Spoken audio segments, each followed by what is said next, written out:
Hello, everyone. I'm Thor Gunderson, and welcome to Just Asking for a Friend. This is a show where we go out into the community and we meet people, collectors throughout the community, content makers, artists, sculptors, people throughout the industry.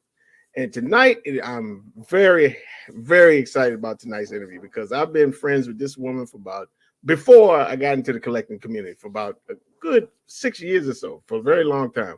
And we brought her in to the community and converted her to the dark side very slowly. But she was a pop collector before then, and it is my great pleasure to introduce the queen of pops and all collecting, Miss Elba Ramos. Hi, Thor. Hi, Hello. everybody. Yeah, welcome. We see Mando hanging out with you over there. Yes. Oh, I gotta go in the right direction here. My custom Mando here. I Oh actually yeah. have Alucard on the other side. I'm trying to move in the right direction. Oh yeah, I'm a big fan of that. Yeah. Yep. I mean, So yeah, Mando is probably now my number one. really? Oh yeah. I can see that. Yeah. Okay, see, I was wondering. Oh, I see baby here holding his leg. Baby's over there. Yeah, baby's over there. So yeah, it took a long time. It's a custom, but for me, it was a good thing because the payments Right. were, they weren't all together. But when I got them, it's just one of those things where you open it and, like I said, my first custom, so many pieces, so well done. Like I can't say enough good things about the piece. It is fabulous. Everything that's supposed to be worn looking looks. At first, I thought it was dirty, and I was like, "Oh no, that's the way it's supposed to be like look." Yeah. And just swap outs for him are just limitless. I think I've got like 3 face sculpts for baby and different places, like he can hold them on his back, or he can have them on his feet, like you see him there. So it's it's huge. It's just beautiful. I love it. He's putting out some good stuff. He's even got a few DC pieces that he's doing. Really? He's got a Batman Beyond bust. I know that came out after this, and I missed it only because I had gotten this, and I regret that. It is gorgeous. Like I've seen people's coming in, and I'm just like, oh my! Somebody ordered 2 to keep it black and paint one white. I'm like, I hate you. Well, I mean, keep your ear to the ground, because somebody might, because somebody because he made that Vader, and I want that, but he says he's gonna make all 3 versions from all 3 movies. So nice. I'm gonna snag one of them because that one is, I think that's my favorite one so far. Anyway, it ain't about me. It's about you. So you are our first woman interviewing on here, and everything. So that's we break new ground with that. Yes, but I like this. I like to start because this is partially about us getting to know you as a person, not just your collecting. So like I like to start out with telling us people where you from, where you grew up, and like how you got into pop culture, and then we'll just get into like collecting from after that. Right. Well, I am originally born and raised in Connecticut, but I'm in Massachusetts now, so I'm on the eastern seaboard. I think my pop culture love started firmly in the 80s. Like I'm an 80s kid. And MTV, it's like the channel from our TV never ever went anywhere except MTV. Really? So I was just immersed in everything, all kinds of music. I love everything. And if you look at my playlist, you're like, this chick is all over the place. The fashion, the music, just the talk, everything. It was so lively for me. So that love of pop culture never really stopped because the 80s really kind of blew the lid off of everything. You really think back and you really grew up in the 80s, it was the colors, the hairdo, the styles, the music, everything was groundbreaking. Yep. And so I think that really started my love for just this appreciation for all things, artsy and just especially with the music. I still consider myself a huge lover of music, and I tend to stay in the older stuff, but I still can appreciate some of the new stuff. So I think that kind of opened the door to everything else as far as like pop culture goes. I try to tell these youngins all the time, like especially 80s music, because it was like to me, no other era like across the board. Like you might have had the 90s was better for R&B or whatever was better for hip, but like across the board in the 80s, like it was like rock music, pop, hip hop was just hitting its stride. Like everything was nice, and they were playing Michael Jackson on the heavy metal state, like because that's when Thriller came out, and it I still to this day have never seen a musical phenomenon like Michael Jackson was back in the 80s. Right. Like it was men that was fainting. I was like, huh? You know what I mean? So, but, you know, it was like that though. You know, Yeah, and then yeah. and it was just a cultural boom. I mean, everything, movies, like to this day, they still make stuff off of 80s movies, you know, and cartoons, wrestling. It was just the 80s just was the boom, in my Yep. opinion, you know. So Well, like you even like you for something for pop culture, I think though it came out in 78, like original Superman. You right. can still look at that movie, and even with the nuances of 78, it still holds in today's day. Yeah. It was groundbreaking then. It's still, you look back and you can appreciate what went on back then. Yeah. And again, like you said, they played Michael Jackson on rock stations because those genres, they just kind of blew the lid off of everything. It was rock, and it was, you know, the big hair bands and the guys Yep. wearing makeup and all that, but it was still, everybody appreciated everything. Rap music, I mean, you know, you Yep. got white people into the rap music, white Yep. people into Michael Jackson, Yep. Black people into the rock. It Yeah. didn't matter. And I always count the 80s as the best decade ever, I even now. agree. I totally agree. So, Yeah, because I was pumping Van Halen the other day, and that's no BS. there you go. There you go. Panama. Yeah. There So you go. I mean, it's good. It's good. And, Yeah. and it doesn't matter like where it comes from, who sings it, who's doing it. If it moves you, it makes you feel a certain way. That's what I think about music. I think that's one thing that can unite people, because music Agreed. makes you feel like nothing else. Nothing else. I mean, you could be in your car crying, you'd be like, next person be like, I know, I feel you. You know, it's just one of those things that brings everybody together. So I think that's where my love of all that stuff, you know, started. And I collected stuff as a young kid. You know, I wasn't a comic book reader, but you collect dolls or what have you. And, you know, like you get the toys at McDonald's and you make your little collection. So I was always that type of kid that liked my little things, my little dolls or whatever it was I was into. Barbies, of course, was huge for me. So I had to have the house and the swimming pool and everything that came along with that.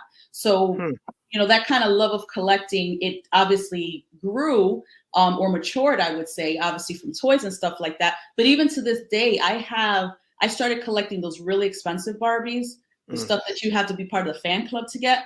I probably still have 5 or 6 of those, which are worth a lot of money, but they're you know, they're again a step up, but they're just absolutely beautiful. You know, you've got Oscar de la Renta Barbies. I've got a few of those and some other stuff that, again, I just started collecting and then kind of moved on to the comic book, you know, genre that I'm into now. Okay. So when would you say your real pop culture, like, you know, getting into, because I know you're a big DC fan. Yeah. When did you? Fan. I think probably with Batman '89. So that started with me. That started for me, that love for, you know, again, I wasn't a comic book reader, where you've got kids who just knew about this stuff way back when.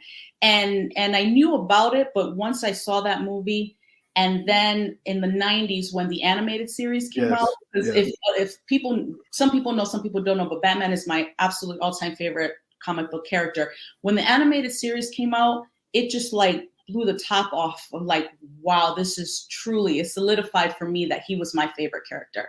And it was just right. And even now I still binge the show at least twice a year, because, you know, you can get on HBO Max and whatnot. And sometimes I'll just sit there and watch a favorite episode just as background noise, because I love it so much. I never missed it. When I came home from school, I made sure my homework was done. It's like 4:30. It was time for Batman. Nobody bothered me. Nobody say anything. So for me, it was done right. And so that really started my love into the characters, into the voice actors, and that sort of thing. So then, of course, you start with the MCU stuff and the Marvel stuff, and that really got me into doing into reading like the graphic novels. Although I'll tell you, with like the collecting and even the graphic novels, I tend to stick to DC. I don't know why. I think just because of Batman, Joker, Harley Quinn, those are pretty much kind of like my trinity as far as characters go. So I kind of stick to the DC storylines and stuff like that. But once that Marvel, you know, cinematic universe started, it was just like, whoa. I think it just, you know, those 10 years, that decade, I think that we call it, it just encompassed everything, I think, for everyone that really, really was into those movies.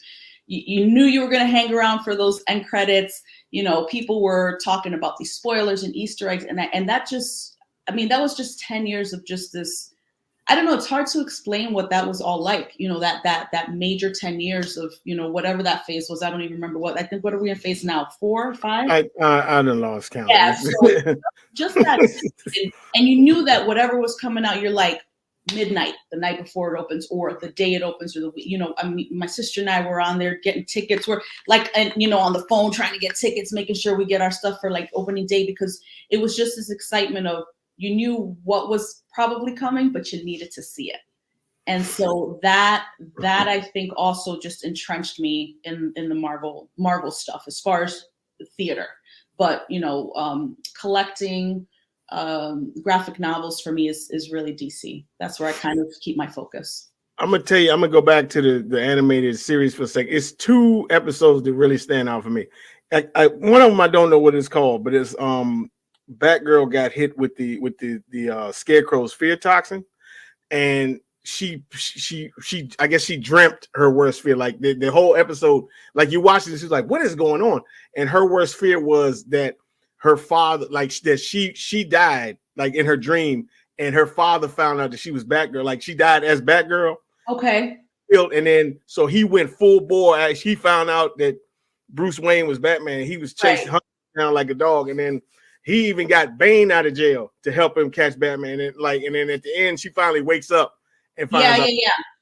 I think that might have been 2 in the later. Oh, it's called Over the Edge. That's what it's called. Yeah, it's toward the end of the yeah. Because I think I gave up when they started changing what I was used to. I like that. I like that look better for some reason. Like when it was and especially when Superman started coming in. Like in my second one, I was gonna talk about, it's called World's Finest. When him and Superman teamed up, and then like Lex Luthor and the Joker joined, and they were trying to because Lex Luthor, the Joker, had found this jade dragon that was made out of kryptonite, and they didn't know it was made out of kryptonite. And like people were like dying of cancer from this thing because it's emitting radiation. Right. And then Joker found out what it was, and he went to Lex Luthor and said, "Look, you give me $1 billion and I kill Superman." He said, "How you gonna kill Superman? You could barely deal with this human in this costume." And he showed him. He said, "This is solid kryptonite." He said, "Okay, I can't." So he let him do it, and it's a 2-parter, and it's called World's Finest. I'm gonna have to catch those. Yeah, then. It's on there. Yeah, and that's one of my favorites. But they did good actually with like Batman Beyond was very good. Oh yeah. The Batman is really good. I think I have 2 seasons of those, or it's a really long first season. But what I did, I think sometime last year, was I actually sat down and watched Batman Beyond completely through, because I don't think I had, or it's one of those shows you catch after school, but sometimes you get all the repeats. So because I could actually sit down and watch it on HBO Max, I sat there and watched the whole thing through. And it's also an excellent series. So I think they kept up that, that quality from the animated series, just in different, tones. But the Batman Beyond is also one of my favorites. Did you watch the Batman Beyond movie, Return of the Joker? I did. That's another one of my favorites, because you see what ultimately happened to the Joker. Right. And then something happened to Tim Drake and everything. Right. And that was like, I was like, wow, that was serious. Did you see my post about the Gotham by Gaslight? Was it? Yeah, I didn't see that one. I want to see that one. Ooh, yeah. Lord, and I didn't realize that came from a graphic novel. Oh yeah, I have to buy that. All that stuff. I like Under the Red Hood. I think is my favorite one. That was very good. Right, like I'll say this: DC definitely outdoes Marvel in the animated movies. Yeah, like it ain't no question. Yeah, that one, and I remember when I turned you on to was the Assault on Arkham. Yes. That one was vicious, and Batman was barely in that, and that thing was a monster. Absolutely. And I like the fact that they take chances too with the animation, because sometimes like I'm doing something, all of a sudden I hear a curse word. I'm like, did they just say that? Yeah. Like they really take chances. And I like the fact that they do that, because then they'll tell you it's an adult animation, but I like that they kind of push the envelope with the animation, that because they and actually I was thinking about it the other day. I was like, why don't they do this with the movies more? You know what I mean? Because they had to keep it family friendly, but it's just like, it's like the Batman when that came out recently. I think Rodney and I agreed that we were absolutely in love with that movie because it was dark, it was gritty. He and I can definitely agree on that type of stuff, is that I do like those really, something like Batman, you got to keep that a little more gritty. Oh It's yeah. not always Yeah. for the kids, you know? I think the problem with them is with the movies is like, see, Marvel has their own studio. Like they don't have any, flack from anybody, but so they can do they can open to do they choose to do a little comical, but still. Right. But DC doesn't have it. Like Warner Brothers is still their parent. So like, they don't have the if they but the problem is they could have been running things because all their heroes was under one blanket. You know what I mean? Like Marvel doesn't have that. Like somebody like they didn't right, exactly. So like they could have been doing their own DC universe long time ago, but well, yeah, and I think most people tend to agree that they messed up heavily with that when what they did was they tried to play catch up too quickly with the MCU. And they, Man of Steel really, when you think back about it, that should have been the pinnacle start of a really fabulous decade for it was supposed to be. It was supposed to be. Yeah, it was supposed to be. And they dropped the ball so many times on that. And that's why people they're like making fun of them. They're fodder. Nobody believes in what they're doing anymore because it's just like we're gonna start over. Start over. If they had started right, they didn't need to start over at any one time. They would have had their decade done by now. And they just rushed it too much and just too many changes. 10 years ago. And it's just it's upset. Man of Steel, that movie obviously never came out with a second one, but by 1.5 years, 2 years, they should have had their second one out. They should have had their second one out. And instead of concentrating on individuals like they did, BVS pushed it way too fast. Everybody's excited and all this, but then when you think back, you're just like, that movie should have been sitting on for 5 or 6 more years. And it's a shame because, like I say, Batman's my favorite, and so those movies, for Batman movies, I always want them to succeed. The rest of them, I'm just like, I don't even care anymore because you guys just they just don't know what they're doing. Yeah, I know. They just don't know what they're doing, and instead of saying if you're gonna start at this time, do it right, they still manage to mess it up somewhere along the line. Yeah, because even the Batman. What the part 2? What are we waiting? Another 2 or 3 years for that? Why? I get it. You tell me. Why? People are like, what the hell? What? Just get it done. Right. Get it done. You know your money makers. You know what you've done right. You know what you're getting really good critical acclaim on, not only from the critics but from the fans. Work on that stuff. Stop. We're gonna get rid of this person. We're gonna bring this person. Nobody cares anymore. Nobody cares. But I mean, that's another problem I got with DC. I did enjoy the Batman. Don't get me twisted. Don't get me wrong. But it's like they're doing all these alternate versions. Like instead of doing like Marvel, have everybody in the same. So it's like, okay, well, where are these people at? Oh, they're in another universe. Like what? Right. You know what I mean? So and I think at that point too, you're right. And I think at that point, they kind of had to do that. There was nothing keeping it together. Right. There was no glue to bring the Batman in. Now, what they did as a standalone film, I think, was superb. It was a little long for my taste, but they had nothing for that to connect to. Right. And so it came either at a wrong time. It shouldn't have never come right. I just don't know. But it's just like now all these, they're showing all what's coming up. And literally everybody on Facebook is like, we just don't care anymore. We don't care. We just don't care. And that's their own fault because the fans, from what I see, and I'm a huge DC fan, is we stay very, very, very loyal to that brand, no matter how many times they screw us over. Because we want them to succeed. I mean, you've got such amazing characters and you still can't get it right. So at this point, I'm just like, whatever. I don't even care. Bring on the Guardians of the Galaxy Part 3. I don't know, you know? I won't say that.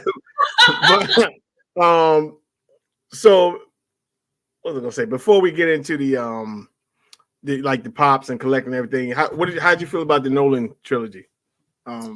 Unpopular opinion. It was forgettable for me. Okay. It was forgettable. Sometimes I want to go back. Funny enough, my ex had gotten me for a Christmas a really nice box set. And I was like, thank you. And in my mind, I'm like, I did not like the movies that much. I'm like, it was really nice set. And I came out with all these, books and things and, fold outs and stuff. And it's, first of all, Christian Bale as Batman was a dud. Absolute dud. I couldn't stand it. Bruce Wayne, beautiful, because the man is absolutely gorgeous from head to toe. Right. And he's got that swagger. I mean, if you've watched him in American Psycho, you know he's got that swagger.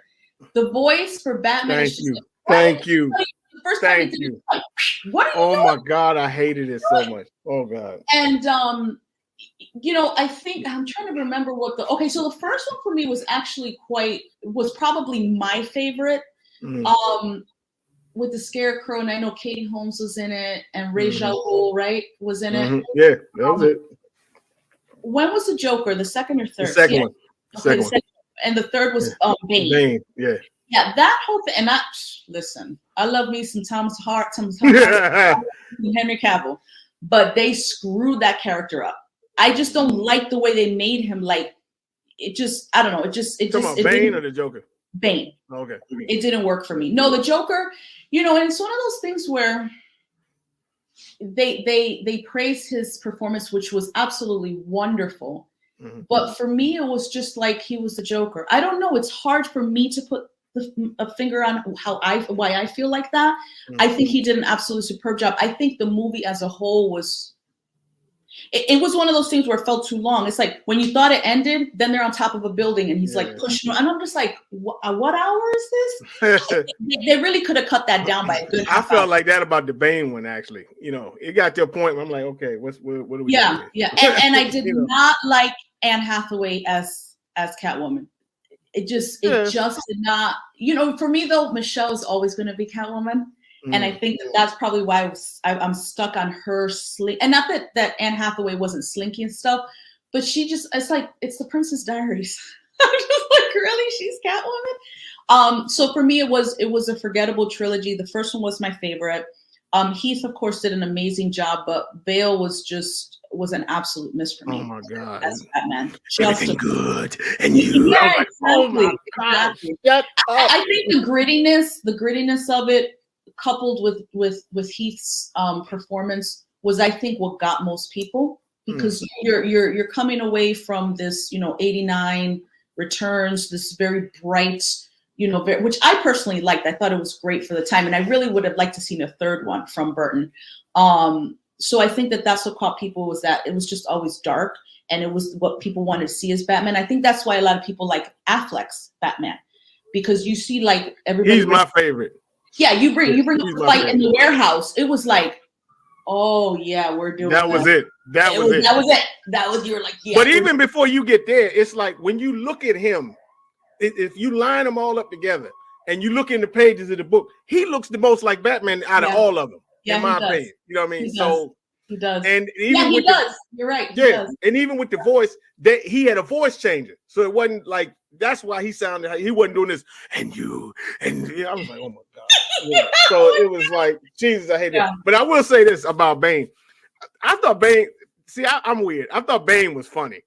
Like he was. And it's like me and my friends used to do Bane for hours, and we'd be like, Paul, the voice. And you betrayed us, man. We used to do. Have you seen the new animated? Well, it's not new anymore. Harley Quinn.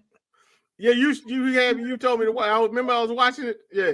So Bane, in that, they took the Bane from the movie and did that with a comedic. Oh my! He has probably got to be my favorite character, because he gets mad at everything and everybody's always bothering him and like poking at him. So he's at the bar mitzvah. He's like, I'm gonna blow up this bar mitzvah. Yeah, like this is stupid stuff. And you're just like, the voice is perfect. I'm like, oh shit, I get it. Yeah, and you're right. The voice, it was nice, and Tom Hardy plays those roles, any role he's given, just to absolute perfection. I just think they did the character really crappy. Yeah, no, I think they did it really crappy. And then who was the girl? Was that Talia? That was Talia. That was Talia. Yeah. Yeah, just I ain't like it. They should have got my girl to play Talia. I know. Yeah, well, that's who she played in the animated boy. She was awful. She was a horrible, horrible baddie. But yeah, I mean, it's sometimes I tell myself, watch them again, and I just can't bring myself to watch them again.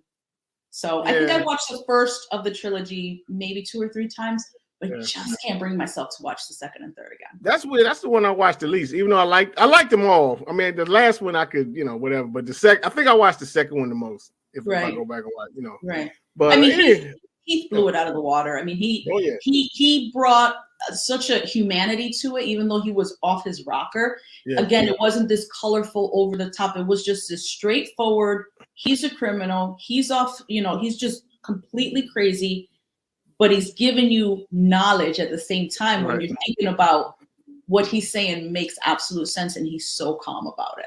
So, that definitely, his turn as Joker was just amazing. And even Two-Face wasn't too bad, It wasn't too bad. Yeah. It wasn't too bad, yeah. Yeah. And they've done better stuff with, like, the Long Halloween, the animated, that was really good. Josh Duhamel did a really good job. I actually just watched that yesterday again. And I thought that was really good. I guess I'm so used to the animated series too. Mm-hmm. So the Joker for me is, even though Jack Nicholson played that version, to me, I always hear Hamill's voice. I do too. That's my Joker. That's my Joker. I swear to God, the first time somebody told me that was him, and I said, Mark Hamill, who? They said, Luke Skywalker. I said, you got to be joking. I said, that ain't Luke Skywalker. And then, I didn't believe it. And they kept putting it on the. I said, that ain't no Luke. And then one time they had a behind the scene, and they actually showed him doing it. Yes. And I was like, right? So good. So good. And just to see him, the way he kind of changes his face and that laugh is so specific. And even when I first heard it too, I was like, say what? Who's doing that voice? And then seeing him do it, I'm like, oh, I love it. It's so perfect. So I think I kind of, even though I know it's, way back in the 90s, I think personally, for me, I tend to compare a lot to that. Right. And just to that Joker, to that Batman, and just to those characters. Just like when I see people putting out, like the Penguin that just came out, the statue that just came out, I'm just like, yeah, that's the Penguin, but that's not my Penguin. I keep comparing it to what I think I grew up with and what I'm so used to. And even like Two-Face, we haven't seen that reveal, and I hope it lives up to my personal expectations for me. Because I know, that's going to, for me, if that works out completely, it's going to be a day one PO. I'm dying for that character. I already like it so far because I didn't like the Prime one because the Prime one is all torn up. I like to see him smooth and that, like that. That's what I like. Absolutely. Absolutely agree. Yeah, Same thing with the Riddler. Like we had I think Iron Studios put out 1/10, which is really good. And I don't know why the heck I never ordered it, but that looked beautiful. So for me, I'm used to seeing the animated version where he's like you say, he's smooth. He's got he's got that bowler hat. He's got his cane. And even like in Batman and Robin, was it? Jim Carrey, they had him dressed up like that. Yeah. When you put away the craziness of his performance, they had him dressed up with the whole suit, the bowler hat, looking perfect in a couple of scenes. And that's like, so a lot of that too, I kind of carry into the collecting and stuff. Just like there's a certain vision that I have for what I'd like to see in my home, and so for me, most of that stuff misses the mark because it's just, I know that they take them on their demeanor, like the Joker stuff. There's so many Jokers out there, and I probably like 2 of them just because I know he's kooky and crazy. But sometimes the stuff looks just so over the top for me. It's like he makes all of that, but he's still smooth. He's calm when he needs to be calm. It's not this. I was just about to say that. Over. That's the thing about Hamill. Hamill had that perfect because he could do crazy and do laugh, and he could be funny. The next thing you know, he's whispering. He's very. I was like, this dude, man. It was like, what I mean. I loved it. Yep, I loved everything about that. I mean, that's still to this day for me. Movies, animation, anything. The animated series is still the top. It's still the top. Yeah, absolutely agree. So okay, now getting into, you started collecting pops before you got it. Before you ran into the Dark Lord, and everything. so tell us about how you started collecting Funko Pops. So that was kind of a fluke thing. I was very big into The Walking Dead. My sister actually started collecting them before I did. And so she showed me the Governor, and I forget what season that was from. And she goes, look, there's a little Governor pop. So I was like, what the heck is a pop? So my ex and I started this thing. I got him one for his office. And so what we started doing was hiding it in different places. Like one day I came onto my car and it was in my driver's seat, or I put it like, somewhere so he'd find it. And so we kept doing that with it. And I was like, let me see what these Funko Pops are about. That was the end of that. So they have been out for quite some time. But, one thing about them, obviously they're very affordable. They can get very out of control because they're so small and affordable. But the thing I like about it is, first of all, the licenses are extremely easy to come by for these companies, for this company to do that. But with the pops, it's like they keep doing these new iterations of it. So you've got, just something that pops into my head. I say all of the Galaxy, Guardians of the Galaxy. So you have all the movies. So if in number 2 they're holding a certain thing that was really funny, they might have that on the pop. So it's one of those things where it brings you back to a song, a part in a movie, a part in a cartoon, and some of them are scented, and it's just one of these. Oh yeah, one of these things that you look at it and you're like, I remember that part. It just kind of brings you back. It's very nostalgic. Like I've got My Chemical Romance, I've got almost all of the Game of Thrones, a crap ton of DC, Marvel, Bob's Burgers, Walking Dead. I've got a lot of. Just this thing is that when they continue, like the dragons, they've got the ride-ons. I've got the dragon with like Daenerys on it, and just these huge movie moments. A lot of Disney. Disney is like notorious for getting it right. Very, very right. And so like if, people who watched The Little Mermaid, if they remember when they were singing Kiss the Girl, right? And they're in the boat. So I have a pop where they're in the boat and then the fish are stuck in the water. If you remember, the fish were coming up with the water. It's just stuck in that moment. It's just one of those things that it's just like, I don't know. It's very nostalgic, very cute. And so for me, it's just one of those things where you're just like, wow, it gives you a certain feeling. You know what I mean? So I've stopped, kind of collecting a little bit, only because it's very much out of control. And I think even 2 years ago, I was saying I got over 600, and I'm sure I've got well over that now. Yeah. And it can get out of control because they're so affordable. They're so affordable. And so, I mean, I'd be pre-ordering, whole collections at a time.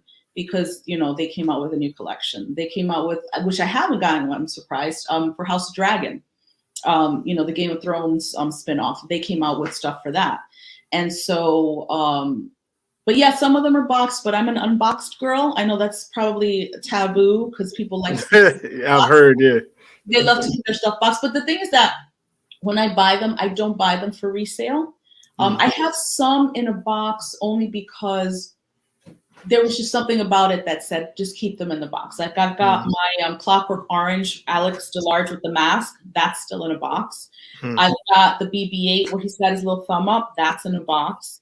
I've got Ant-Man where that's the smallest pop. So he's got his little Ant-Man figure, like teeny, teeny, tiny. That's in a box. Wow. But for the most part, I don't care how the boxes come because they come out of the box. As soon as I get them, box goes in the garbage and they get put. I know people are like, oh my God, how dare she? But for me, it's I want to see them. I want to display them. I want to enjoy them, So that kind of just started. And again, it was just so easy to collect. So it can get out of control very quickly. And I hear that across the board from so many, pop collectors. It's like that thing can get out of control that quick because you're talking $10, $12 a pop. A pop, yeah. $600-$700 a statue. So it's easy enough to collect whole collections and whole shows, whole movies, whatever. It's like I got the Golden Girls, stuff like that. That is just back to cool little parts of your life and just remembering like good memories and stuff like that. Yeah, I've heard some of these things can get real value. Like I've heard some pops that people sold for like $1,200. I was like, what, a pop? And because like I've watched Seth a few times and he was saying some of these pops, and then I remember one time you were talking about coming to New York Comic Con and standing in line for some pop that was coming out that was like a con exclusive or something. I couldn't remember what it was, but and the thing about the con exclusives is that they're making them more accessible, but some of them are not, because some of them they're selling maybe just in Tokyo or just at a certain shop that is nowhere near me. But you've got Walmart exclusive, Walgreens exclusives, Target exclusive. So it's gotten to the point where it's a little overwhelming. So I just have been concentrating on stuff that it just, when I look at it, I'm like, okay, I definitely do need that one. I'm not pre-ordering whole collections anymore. I'm not doing any of that stuff anymore. Just because it's like, how many Sleeping Beauties can you have? How many Ariels can you have? And they'll put out a new one every year. This one is they're spinning and their dress is changing color. And I'm just like, I don't need that. I don't need it. So it's one of those things where I had to kind of just say, okay, this is enough, because when is it not enough? My whole house would be full of pops if I kept going. I'd have every wall really. I kid you not. Like right now, when I when I eventually get down to getting these really out and displayed, it's going to have to be a custom situation. Wow. Yeah, because that's how, I could get, bookcases and stuff, but the way you want them displayed, you don't want them, all at the same level. You want them kind of coming down so you can see them. Oh, I see what you mean. Yeah. Yeah, I've got like my Game of Thrones ones. I've got a blanket that had that. So like for the season premiere, I had that blanket out. I put all my pops out. It's one of these things where it just kind of immerses you into the world of it, and they're easy to get. So I can see why people do collect them and why it's easy to do that. Yeah, I've had a few, and I like them. I like them as kind of like companion pieces, like you can put them with, what I mean. And I had a few of them, not too many, but I think I got Rodney to get the Bruce Lee one. Yeah, he's always. We still trying to get him to get the bust, but that ain't oh boy, but I don't think it's gonna happen. But anyway, so like then you met this Sith Lord who brought you into the statue game, and let's talk about that. I need two more jobs. Like, well, I forget the family from in Living Color, the Jamaican family that had like 12 jobs. Yeah. That's the what Desmonds, I need. I think it was. I can't remember. Well, and I don't remember how we actually got on the subject, but I know your show was, I believe, right in its infancy. And you said, come on, you're a pop collector and whatever. And I didn't realize this whole world existed I just didn't know it. And I think my sister had gotten the Joker and Harley statue where they're dancing and she's in the jester costume. I think that's a comic book cover. It's one of her favorites. And I was like, oh, that's cool. I didn't know this was so extensive. I just didn't know it. And once I got into it, I was on like, Sideshow all day, every day. I was like, what's coming up? What's on sale? What can I order? What's this? Oh, I like that. Oh my goodness, they made this. Everybody goes through that. Yeah. And it's funny. So I was thinking about the other day, I was like, I haven't done that in so long. But I think too with me is, first of all, I do not have a disposable income like that. Even if I wanted to, I just don't have it. Though I also think about on the flip side, if I did, would I? Because again, like the pops, where does it all end? True. You could have the disposable income, but what are you going to have, an extra house? You got people selling off pieces because they need to make room for other pieces. Yeah, I that makes sense. A couple of pieces because I needed some money, and it was okay for me to do that. I felt okay, selling those pieces. Yeah. But I don't know that I'd want to keep collecting to say, well, when I run out of space, I'm going to bring other things in. I don't know that I could do that. Like, with Mando, it's one of those things is like I purchased it because I knew that I was going to enjoy it. I knew I was going to enjoy looking at it. Also, the only thing I think I've changed my mind on overall is potentially getting rid of some of my 1/10, only because I started that Marvel diorama, and I just never finished it. So I've slowly been selling off some of those pieces. But overall, my focus is definitely no bigger than quarter scale, and that's I think Mando's quarter scale. I have the Huntress that I got from Junior and the Catwoman. It would be rare for me, I think, to really push constantly in that direction. My 1/6 that I get from Tweeterhead, for me, are perfect size. They're still big. Their 1/6 scale is way bigger, and their quarter scales are way bigger. So you're never getting that scale. You're always getting a little bigger. But just overall, I think that love for the characters, again, seeing that kind of come to life, Batman, Batgirl, Wonder Woman, which was my first one, if you remember my Tweeterhead, Wonder Woman, is just seeing things come to life in front of you. And I think that again brings up nostalgia. And you see a lot of these collectors who are really into their like the X-Men, or they're really into DC, or they're really into whatever, like the Punisher or whatever like that. And then you see that childhood come to life. It's right in front of you. It's there for you to enjoy and to admire. And, some of those things you look at and you're just like, I can't get tired of looking at it. Right. And that's how I feel about, what I collect. And again, even if I had the disposable income, would I just be ordering? Probably not. And I think that helps me to appreciate my collection that much more, because most of the stuff I got to save up for. And I'm not just getting everything that comes out.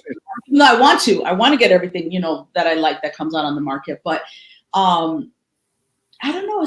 It's so nice to just look at them and to admire them and remember why you love that character and remember how you felt when you first saw it go on PO, right? Because what do we get? 6-8 months now, something like that.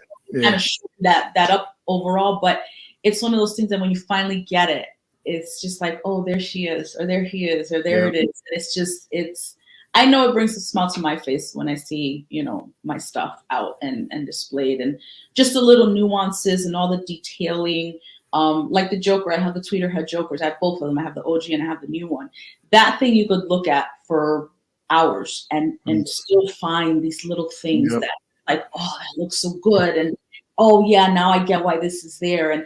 And so for me, it just brings me joy. It just makes me really, really happy to see something kind of come to life right in front of me. It's funny with these things. Now overall, this is weird because Star Wars is a movie, but like overall, like, okay, I'm not a fan of collecting like comic book, like I don't want a Robert Downey Jr. Iron Man. You know what I mean? Right. I want the comic version. You know what I mean? Right. But like as far as Star Wars goes, like I remember I used to have the Darth Maul premium format, and I never knew he had an earring on. And that's the thing I like about statues is like you find stuff that you didn't know. Like you've been watching stuff like, wait a minute, and like Jabba the Hutt. I used to have a Jabba the Hutt. He had a tattoo on his wrist. That's what I'm saying. So it's like with these things, it's like, wow, I never knew. And you go back, like, oh yeah. You know what I mean? Right. So that's the thing I love about, one of the things I really like about statues is you find out stuff that you didn't know. You know what I mean? But it's like something about just pulling them fresh out the box, and you've been planning for like however long it takes these things to come out. And this is I'm gonna put it right here, and everything's ready, and finally you get it there, and that satisfaction of seeing it, on your shelf is just. Absolutely, there's nothing like it. It's almost the highest point of ecstasy. Pause, but anyhow. So now you've been in this hobby for a while now. How do you feel about being a female collector in this like male dominated kind of, and everybody's arguing about edition size and this is wrong and that's wrong and all these other stupid problems they come up with? Oof, that's a loaded question. That's all right. Just say how you feel. So let's take it down to brass tacks. Okay. As a female in this community, overall, even just in pop culture, comic type of thing, I think that I'm seeing a change. I'm seeing a shift, but I think that a lot of times people think that the girls are for cosplay purposes. That, oh, what skimpy outfit are they going to wear this year to this year's con? They don't, and I'm not going to, I say they, it doesn't mean it's everyone, obviously, but I think that women, girls, have become more serious in their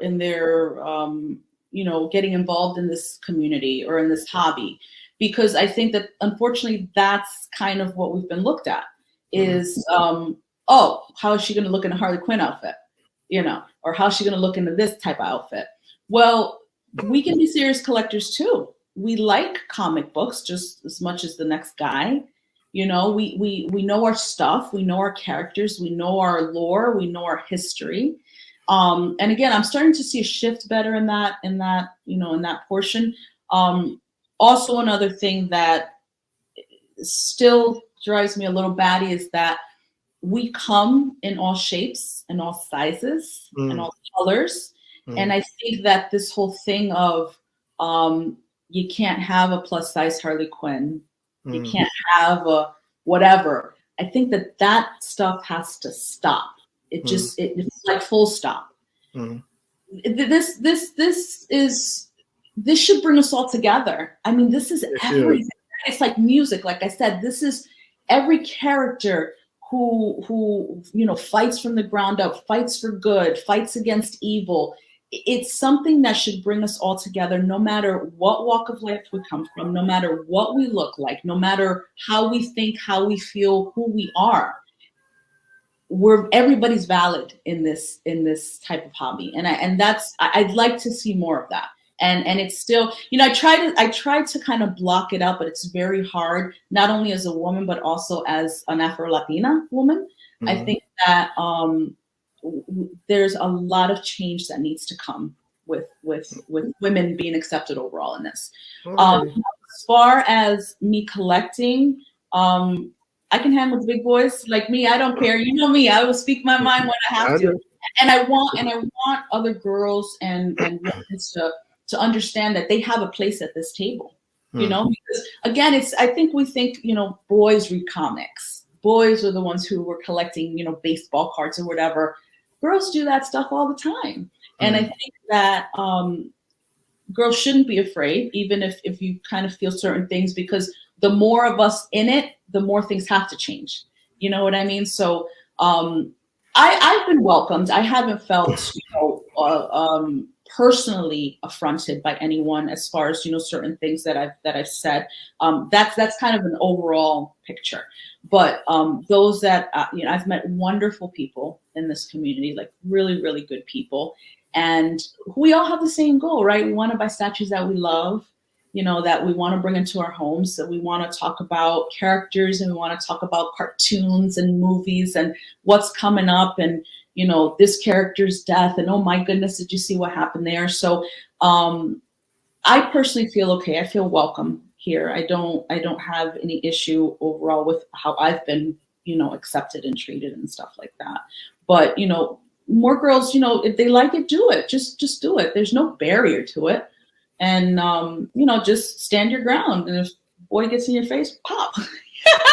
Throat punch. It's one of those things. It's for everybody. It's for everybody. And even if there are some people who are not accepting of everybody, that has nothing to do with me. That's your issue. I'm still going to do what I want to do, because this is for everybody. And that means everybody. So, you're not gonna scare me away because whatever it is. But, I'm okay. I'm going to keep doing what I'm doing. Well, that's good. But you also have cosplayed in the past, though, right? I have cosplayed in the past. More makeup than anything else, or like maybe tops and stuff. Funny enough, I say that, plus size Harley Quinns are okay. I personally don't feel comfortable wearing them booty shorts. But as far as makeup, yes, I've done cosplay, and I still actually have some that I haven't touched. I was working on a Black Canary for a while. I still think I'm going to finish her up, because I have the corset, and I have the wig, and I have the mask. I have the Spider-Man mask. And I have some really nice leather leggings. So I think at some point I may go back to that. It was something that really brought me a lot of joy. I love it. I love the fact that you can just become this other person, this other persona. You love this character. You're like, there's nothing stopping you from adding a little color to your face, putting on a wig, putting on some temporary color, whatever it is, just turn. I mean, even just some of the stuff you see that people do, the lengths people go to create this character in real life, because they're so enamored of it. It still to this day boggles my mind, the things that people do in cosplay, because it's huge. It's what I do. That's nothing. That's what I do is so amateurish. It's not even funny. You have people like doing, I'm firing up stuff and building stuff. And I'm just like, okay, I can't do none of that, but I can put on some makeup. now, have you ever dressed up and gone to like the cons at all, or no? No, and the year that I was going to go to the con, I forget what happened. I think I was having some personal stuff going on there, and then COVID happened. Then COVID happened, and then I do want to go to New York Comic Con though. I know attendance has still been quite lacking, I think, since COVID, or since they reopened up. But I still want to get to New York. I may not make it over to the West Coast, but I still got to. And even we have really good cons in Connecticut. I think it's a terrific con that they have over at the casino, which is a pretty good one. And they bring some good big names there. And I don't know what the hell, even with or without costume, I've never gone. And so that's been. And I think I think I volunteered one year, and I got in as a volunteer, and I ended up getting really, really sick. And so I couldn't volunteer, but I was going to volunteer one year, one of the cons, I forget. But I will eventually at some point get to a con, just accosted by everybody's sweat and can't walk. And it's one of those things like you have to experience. If you're in this, if you love pop culture, I think you have to experience it at least once. Oh yeah. And you can complain later about people not wearing deodorant.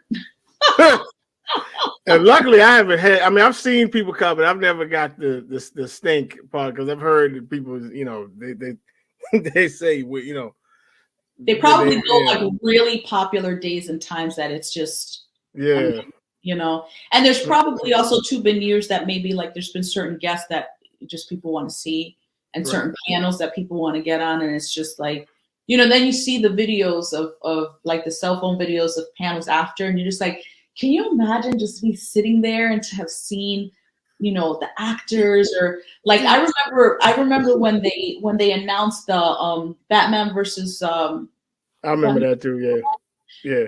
And all they did was bring up, it was completely black. And all they did was bring up that people lost their shit.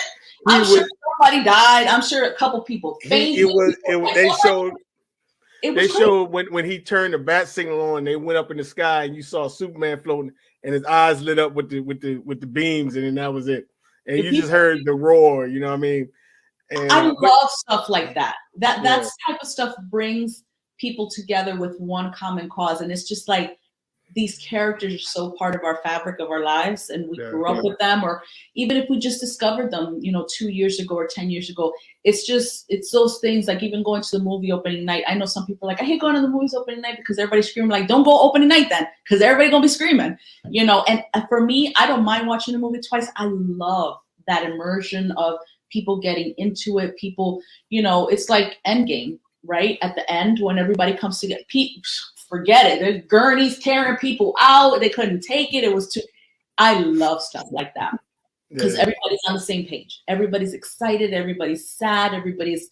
It just. I don't know. I take a lot of power, I guess, from other people's enjoyment and their involvement and stuff like that. So for me, like that pop culture stuff, just being around people, I thrive on that energy. It really, really. I love the way that makes me feel. See, it's weird with those panels because, like, Rodney and I had this discussion a lot of times. For me, I don't want to go to that stuff because, like, I don't want to see like makings of and like, because to me, when I find out how they did it, it kind of takes some of the magic away from me. Like, when I'm watching it, oh yeah, they had this on a string, and I'm like, and I think about that when I see it, I'm like, yeah. But see, I don't want to know none of that stuff. Right. No, I understand. I don't care about no panels, and I mean, I guess when they introduced I just wait to see it on YouTube. Right. I know what you mean. I think that those things for me, like hearing people talk is great, and I love it, and I don't mind that. But I think those moments when they do those big reveals, again, that's cool. Yeah, be there, like it's one of those things where like, dude, you gotta like age backwards like 5 years because that energy just rejuvenates you. It's just so amazing. It's like Game of Thrones, when we used to watch it, sometimes we'd have a bunch of people over, we'd go somewhere, and just that people were just entrenched in the stories, and everybody was so on board with so many emotions and stuff. And so I don't know, I take a lot of energy from that, and I feel that that's the way this community is overall. I used to love because I tried watching it. It just wasn't for me. I'm not dissing nobody else, but I'm just saying. But what I used to love was like right at the end when the last season was out, and you, Rodney, or Tim, it might have been somebody y'all would talk about like every week, and then this last season, y'all this was some jacked up, and I was like, y'all want Vader to watch this mess? And it was funny listening to y'all, the Hound and the Mountain and the River and whoever all these people are. You know what I'm saying? I'm like, who the hell is the Hound, man? Right. But I watched it, the Hound was nice. Some of it was satisfying, and I think too, a lot of that comes from what we call purists. Like I read the books. A lot of people that read the books, they gave so many, hints as to certain things, and they just never came to fruition. Right. Like literally, people were like roofs were coming off people's houses because they were exploding. I know. And it's just like, you mentioned this, you mentioned that. Where's this? Where's that? And just so I think that overall, though, as a whole, even taking that last season, to me and for me, it's probably the best show ever put out there. It just, I don't know. There was just bloodshed everywhere, and just this, you know, you don't see your family member for whatever it was 10 years, and it's just like then everything comes back together. You've got dragons, and it's just one of those things where every week I was just like, hurry up, let's go to Sunday, hurry up, let's get to Sunday, because it's just one of those things where you just needed to know what happened next. And so I think the anger more came with those people who were very much into the lore and very much into the history. I mean, just like you sent me the Star Wars stuff, there are videos of Game of Thrones lore and I know. Oh man, some of these things were 30 minutes, 45, and I'd be sitting there watching like, yeah. It's just you just immerse yourself in that world. I still remember being at work and they were talking about like they were pissed off this last, you know, Vader off to the side, and I was literally like, listen.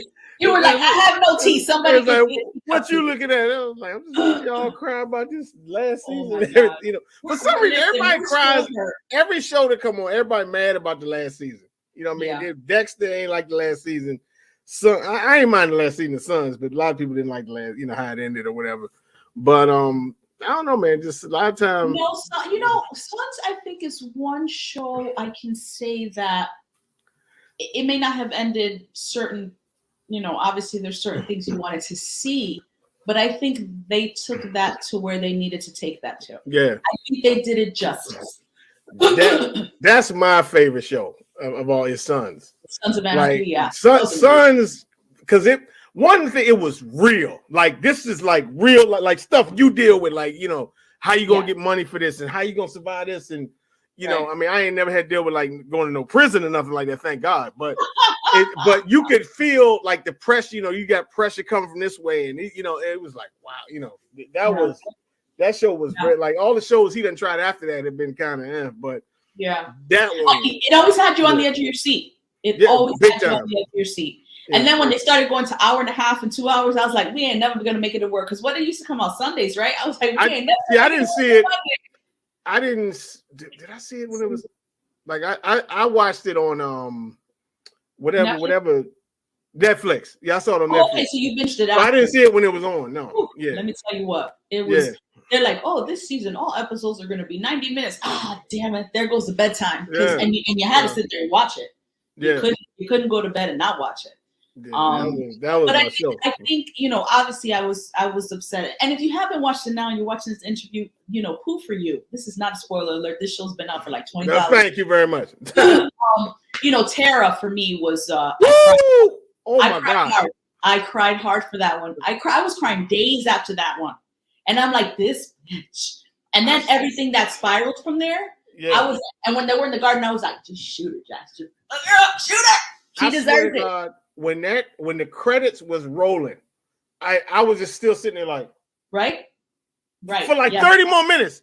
Did that really just happen? I was like, well, you kind of knew something had to happen because when she walked, I didn't think it was gonna be that though. I know she just had a smile on her face, and you're like, this ain't gonna end well.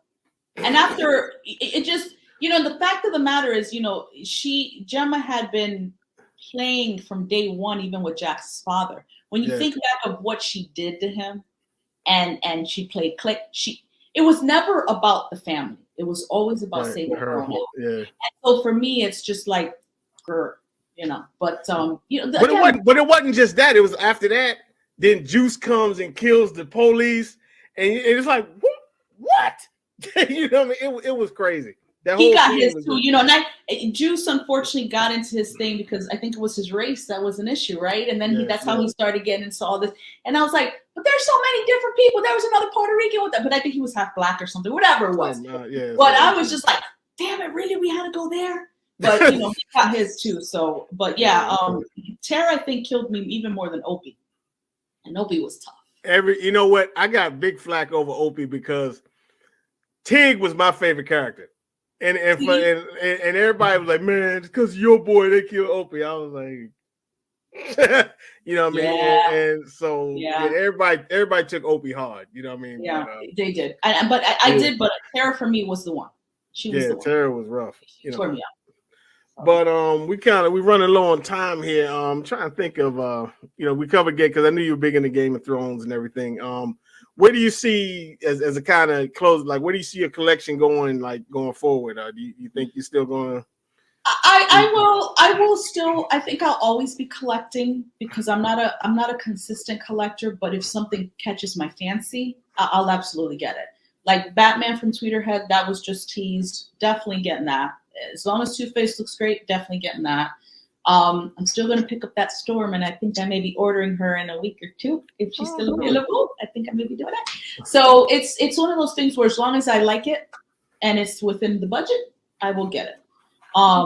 But I don't think I'm going to be doing full-on collections because even though they're expensive, that can still get really out of control. Yeah. Like the spacing is just, unless you have a full-on basement, like some people, they have that space and that's great. But even then it's full already.